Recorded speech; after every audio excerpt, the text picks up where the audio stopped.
শেষবার ঈদের ছুটিতে ব্যস্ত শহরের কোলাহল থেকে আমি ছুটে যাই উত্তরের জেলা দিনাজপুরে। উদ্দেশ্য আমার দুই ছোট্ট ভাগ্নের সাথে কিছু সুন্দর সময় কাটানো। দিনাজপুর পৌঁছানোর পরে বড় ভাগ্নিকে সাথে নিয়ে বের হয়ে পড়ি ঘুরতে। গন্তব্য নবাবগঞ্জ জাতীয় উদ্যান, যেটা আসলে আমাদের কাছে শালবন নামে বেশি পরিচিত।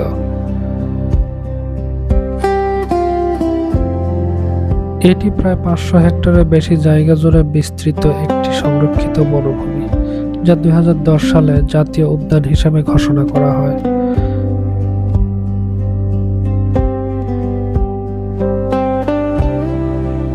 মাঝে মাঝে সেগুন, গামারি আর কড়ই গাছের উপস্থিতি প্রকৃতির এই নিস্তব্ধতা যেন এক অন্য জগতের অনুভূতি দেয়।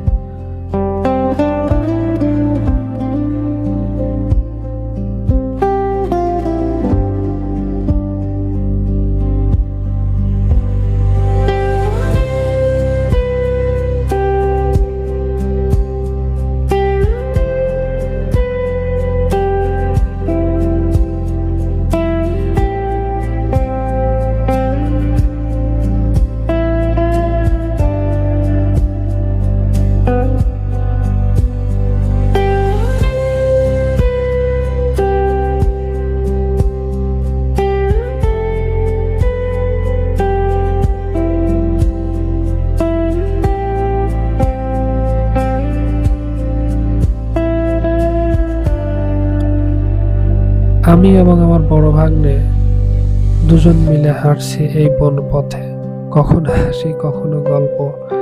এই মুহূর্তগুলোই আসলে জীবনের সম্পদ। এই শালবনের ভেতরে ছিল জেড আকৃতির একটি কাঠের তৈরি সেতু, যা পর্যটকদের জন্য এক অনন্য অভিজ্ঞতা তৈরি করে, কিন্তু আমি সেটি দেখিনি।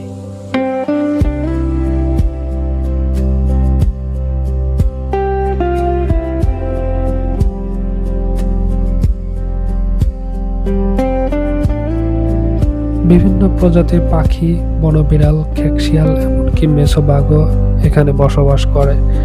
যদিও চোখে সবসময় তা ধরা পড়ে না, কিন্তু প্রকৃতি এখানে নিজের নিয়মেই বেঁচে আছে।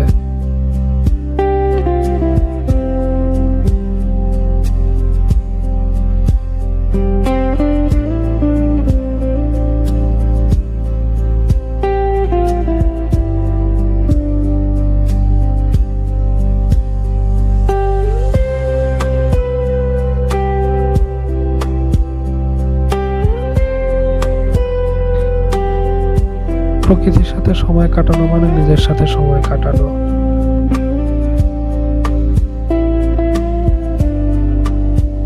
শালবনের সৌন্দর্য উপভোগ শেষে আমরা রওনা দিই আরেকটি ঐতিহাসিক স্থানের দিকে।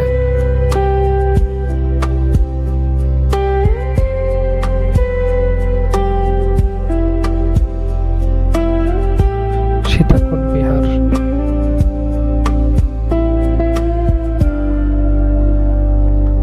প্রাচীন এই বিহারটি ইতিহাসের এক জীবন্ত সাক্ষী, যেখানে প্রতিটি ইট যেন 1000 বছরের গল্প বলে।